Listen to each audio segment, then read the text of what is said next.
How to view the saved password of Wi-Fi on your Android device without root. So someday you might want to log in the Wi-Fi password to some other account, but then you cannot do it because you forgot the password that you put. If the QR code can also not be scanned on certain devices, then what do you do to remember the password?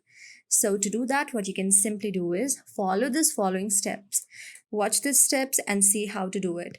So I simply tapped on the Wi-Fi that I want to see the password of. After doing that, just screenshot that. And after screenshotting that, simply go on your Google.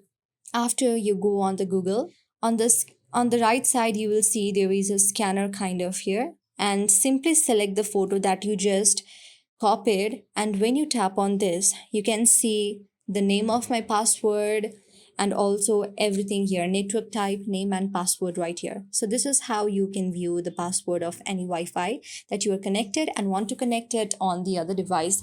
Hope this helps you to try it, and if you like the video, thumbs up, subscribe and comment on the comment section for more videos like this.